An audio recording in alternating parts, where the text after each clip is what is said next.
So I've made 22 items in the last 6 months, and some of them I absolutely love, like this teal top that I'm wearing, and others not so much. This year in my sewing journey, I'm focusing more on the technical side of sewing, like construction and tailoring. I want to love how everything fits me because I want to feel as comfortable as I do confident in what I've made. So I've compiled two lists, a yes list for the wins and then a no list for the things that didn't work out. And for each item, I'm going to go over the process and pattern, any technical hurdles that happened, and then most importantly, how each item feels to wear day to day. So let's find out which ones made the yes list. So for the top, I used a pattern by Ellie Threads, and this top was really easy to sew. The instructions were really clear. There was only one construction change I made. So in the pattern instructions, you're supposed to finish the hem with a twin needle, but I personally don't like that. I don't like a twin needle finish. So I was able to figure out how to make it seamless to avoid the twin needle finish. So all I did was like turn my top right side out, and then I just have a little zigzag stitch on the back. And personally, I just think that looks a lot better. So let me know in the comments if you would be interested in a tutorial on how I did that. I'm standing on my stool now. So the skirt was self-drafted, and technically the way that I cut it was wrong. So I was supposed to fold my fabric long ways like hot dog style, and then again hamburger style. And then you cut out your waist measurement on the top corner, but it's your waist measurement divided by 2 pi. And I don't know what happened, but my math was way off. It was so bad. So my skirt came out like 2 or 3 times my waist measurement. So I was freaking out. But to save it, I just gathered up the fabric until it fit, which ended up giving me this little sash that you see here at the front. I just think it looks really cute. Like it turned out so nice. Both of these items are on rotation this summer. I'm obsessed with both of them. Okay, so I wanted to make a few matching sets for summer, so I made this blue one. For the top, I used a pattern by Share the Label, and it was really easy. It's honestly a really quick sewing project. There aren't a lot of steps, which is really nice. There's just a couple things that I want to change for next time. So I want to make the neckline wider, so it's like more off the shoulder and baggier. And then I'm going to double up this bottom half because I don't like a twin needle finish. So what I'm going to do is cut this piece on the fold. So the fold part is the hem, and then just sew it at the top. Thank you to those who commented and gave me that advice. That was so helpful. And then for the skirt, this was self-drafted. I made it the same way as the teal one. This was also a happy accident. When I folded my fabric, cut out my waist measurement, it was like way too big. And then I gathered it, which gave me this little cute sash. And the reason this skirt is a lot shorter and more asymmetrical is because technically I was working with less fabric. And when I folded my fabric hamburger style, it was technically a rectangle instead of a square. So I'm just glad that this part didn't come out too short where I couldn't even wear it. Like I just love that it gives me like the perfect amount of leg. I think it's so cute. This top will be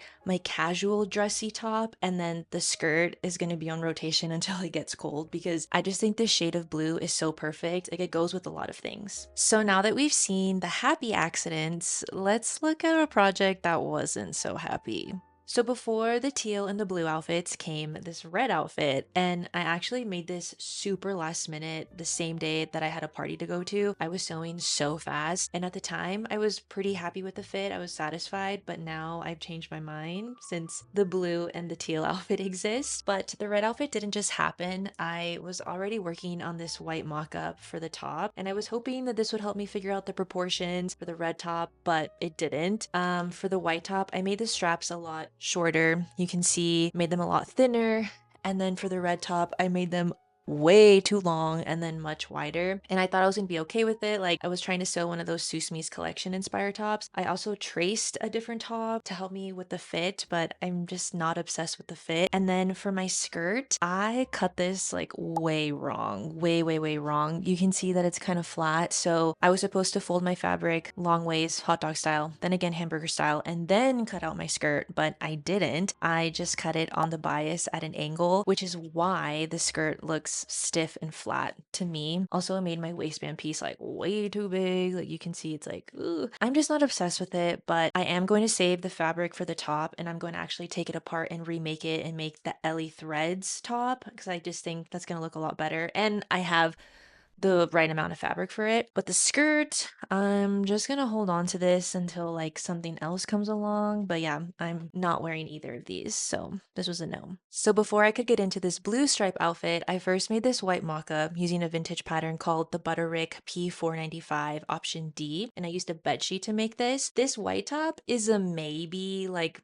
that I will wear out. I think I'm just gonna wear it to run errands because since I used a bed sheet, the material has stretched out over time and it's like a little loose. But the silhouette does remind me a lot of my Overland top from Reformation, but just with buttons. So I think that I want to remake this, but in a linen or a light denim. So knowing that the pattern worked out, I could then move on to make this blue stripe one. And I love that vintage pattern. There's so many cute options. And I feel so lucky that I found such a cute pattern at the thrift store that was complete because sometimes there's so many pattern pieces that are missing. I actually started sewing a different option. I started sewing option D. It had these like pointy cups, but then I realized that I hated it. And so I forced myself to stop and pivot to then make option D, which I'm so glad that I did. I think this looks so much better. And then to complete my adorable set, I made these pants. I used the Nikki Pant pattern by Iggy Patterns, and I love the silhouette of those pants. I think it's really nice, but I'm just messing with the rise still. Like I'm just trying to figure it out because I prefer more mid to low rise, kind of teetering on low rise, like my belly button's right here. So to me, these are kind of more high rise, I think. I don't know. So if you have any tips on how I can adjust the crotch curve or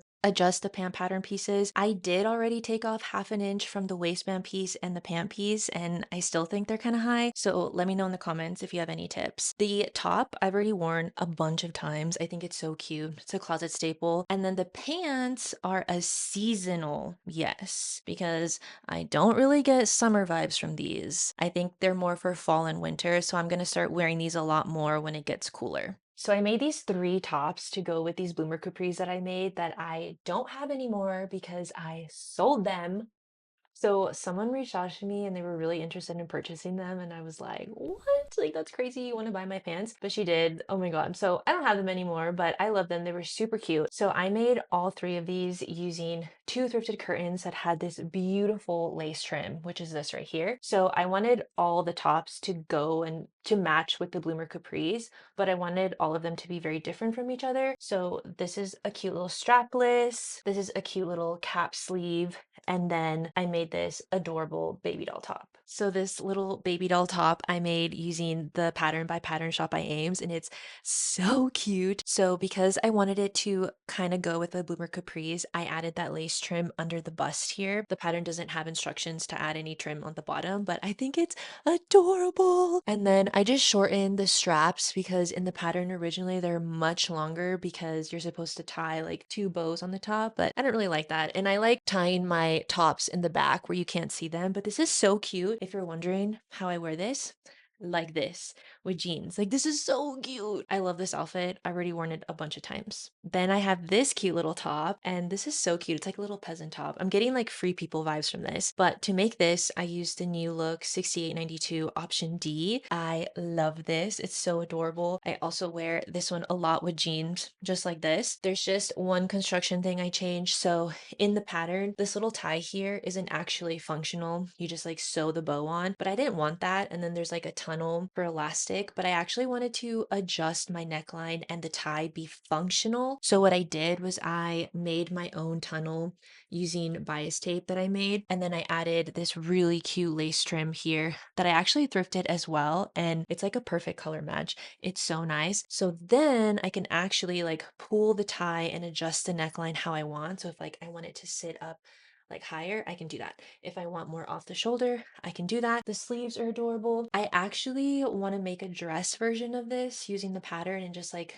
make it wider at the bottom because I think that would look really cute. I just have to say, I crushed it with these tops. I have to toot my own horn. Each one is really cute. So I wanted something different, so I went with a strapless. I also love this one. I wear it with jeans like this. Since I didn't add that lace trim to the little cap sleeve top, I wanted to add it to the strapless top. And instead of just like a normal strapless top, you know, I wanted to add this little cute fold over piece and then add the trim at the bottom. And I love it. This one is self-drafted. So since it's self-drafted, it took me a little bit of time to figure out this fold over piece because see how like it kind of stands on its own, like it's not connected or sewn on the side seam here. So that part took a little bit of figuring out. But once I did figure it out and I made this beautiful top, I liked it so much. I wanted to share my tutorial. So I did make a tutorial for it, which I'm really proud of because so much work goes into tutorials. However, these are the tops that I made for the tutorial, and these I don't like as much. I don't like these as much as this one. So I made this brown plaid one for the tutorial, and when I first saw the fabric, I thought it was really cute. I wanted to use up that lace trim, and it was a really good color match with the plaid, but now I've realized I don't think it's my color. Like, it's not ugly or anything, it's just not my color. Also, I made the top a little bit shorter, which I don't really like, and then the fold over piece is a little shorter. So this one's not my favorite. And then I made this yellow one because I wanted to try something different by making the top longer and then making the fold over piece longer. So let me try this on for you. You can see this top is a little bit longer. The fold over piece is longer and it's okay. I used a bed sheet to make this. I think this yellow is beautiful though. I think this is the perfect shade of yellow. I think it looks really nice on me. The color does, but it's just really thick and there's not a lot of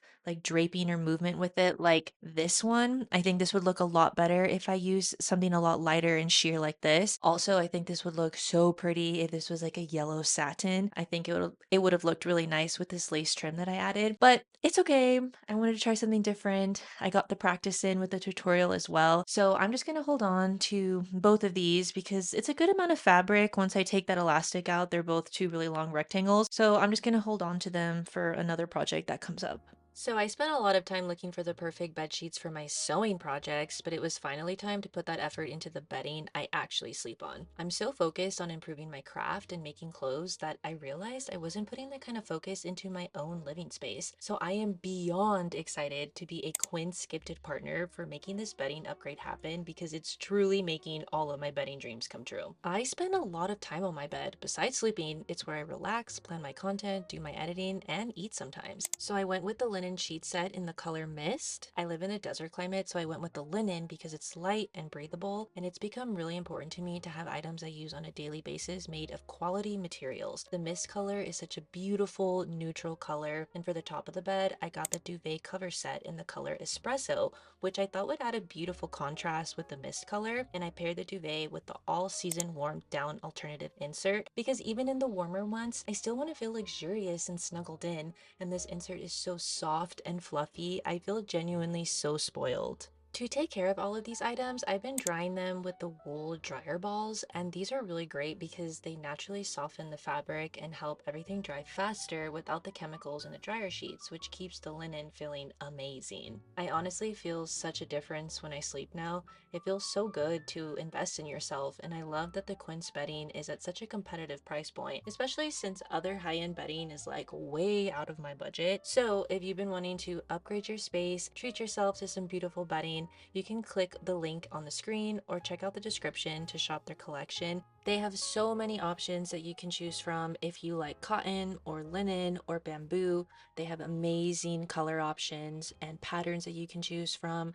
You know, I loved my room before, but I love my room even more now. It's really coming together. I love the bedding that I chose. It's so beautiful. So now that my bed is done, let's get back to the sewing projects.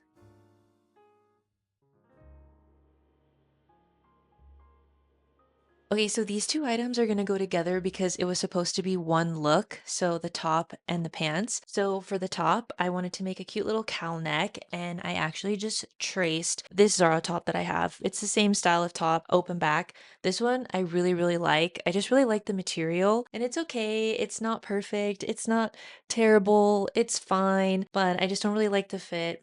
And I also don't really like the fabric that I chose. For the fabric on the lining, I used this like off-white color, and then I just wanted to experiment and try something different and use this like stretch mesh. Both of them are stretch fabrics. It's fine. Like, I'm just not crazy about it. I also don't really like how I finished the bottom and it kind of like bubbles really weird, but then for the pants, I use the Nikki Pam pattern as well, but then made a cute little wrap skirt following her tutorial. I really just wanted like a white summer pant, and the Nikki Pam pattern's really nice, but I don't like these because I used a bed sheet, and I'm gonna take the skirt off just so you can see the pants. Also, I ran out of fabric, and you can tell this one is a lot like whiter and crisper than this one, so that probably contributes to why I don't like it. Still experimenting with the rise. This one is a little bit better. It's a really cute pant. Maybe I'll just wear it like this. I have a mirror right here, so I'm just looking. I wanted something like a little stiffer, like a poplin cotton. Sometimes I've seen bed sheets like that at the thrift store, and this one's really soft. I'm sure it's very comfortable to sleep in, but yeah, I'm gonna pass. This one is a no.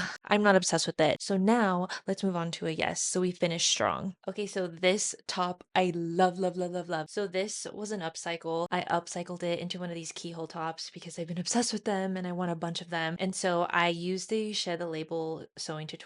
I decided to upcycle this really cool, like long tunic sweater. Has this really cool slit at the front. I thought it would be perfect. This is a stretch rib fabric, if you can tell. So there was just like a few technical hurdles. So I cut my neckline out, which in the tutorial was much wider than this. To finish the neckline and the keyhole, I made my own bias tape using a similar black rib stretch fabric. When I attached that bias tape, it took away some of my stretch because I originally wanted it to be like super off the shoulder. And when I first cut into it, I cut my neckline out, it was perfect. It like laid like right here. It was beautiful. If you are going to upcycle a top into a keyhole top and you're working with a stretch fabric, I would probably cut your neckline lower than you think or cut more than you think, because when you add your bias tape, you're going to lose some of that stretch. Like you can see, like it just won't go unless I unbutton the little loop here. I made this right when it was turning into springtime, and I live in Texas, so it's already hot. So I haven't worn this out yet, but I cannot wait to wear this fall and winter. It's so cute. Look, it's like kind of like a little dress. I just need to figure out how to style this in a really interesting way, but I really, really love this top. Okay, so next up is my first home project. So I have these curtains hiding my closet doors because I don't like them. So originally, before these lace ones, I had these like sheer white ones that had these really cute embroidered flowers. I thrifted them. There's two of them, but I wanted something different, so I decided to make my own curtains. And I will also show you. So I found this beautiful green fabric at the thrift store. I don't really know what it was, but it was super long. I don't even think it was a curtain. I used these as my template, just copied these. Mine are a little bit wider, which I like because then there's like more to gather. They look fuller. I used to have them here, but then because my walls are kind of this like light green you see here, it just made my room look really green because the sun is hitting this way. So I didn't really like that. So then I found these beautiful lace ones. So I put them in front of my beautiful window. Let me show you. Hi, from the other side of my room. So I put them here. They're so pretty. I think they look so nice, and they're not super matchy-matchy with my walls, but for some reason on front of my closet doors, it did look like too much. But here, I love them. Yeah, that was my first home make. Many more to come. I highly recommend you make your own curtains. It's not as hard as you think. It is a little time consuming and there's so much sewing because the panels are so long. The only thing that was a little bit time consuming was sewing like the little loops at the top, because I think I had to make like 22 of them, like some random number. But yeah, I love these, and that's my flower wall. I like to save dead roses and hang them up on my wall. And the last make is this beautiful genuine leather handbag. I put it together myself. Babylon Leather reached out to me and asked if I would be interested in one of their handbag leather making kits. And I was like, yes. I've been seeing them on my social media and they look really, really cool. So I highly recommend, even if you just do it one time, it's really cool. Or if you know anyone in your life that likes to craft, I think this would also make a really cool gift. You do hand stitch it yourself, so it's a lot of work, really time consuming. It's definitely a project you want to set time for, not something you really want to rush. I just think it's so cool that I put this back together, and it kind of like opened the door to working with leather for me, and I just can't imagine the time and the craftsmanship it takes to cut the leather, cut the pieces, make the holes like It's amazing. So I highly, highly recommend. And this is just like a cute going out bag because you can't really like throw it over your shoulders because like the bottom base, like see how it's kind of big and bulky. So it's supposed to be like carried around like this. So I just love it. I definitely recommend. I cannot believe that I've made 22 items so far this year. That's so crazy because last year at the end of 2025, I think I made like 25 or 26 items or 27. And I've almost met that number now. Last year I felt a lot busier. I don't know. And this year I'm taking my time in between sewing projects. I don't know. So crazy. But I just want to say thank you so much for watching. Thank you, thank you, thank you. Please let me know which outfit was your favorite and what you disagree on me with. Like if any of my no's were yeses to you, I would love to know that. I think that'd be really interesting. But I will see you guys in the next video. Bye.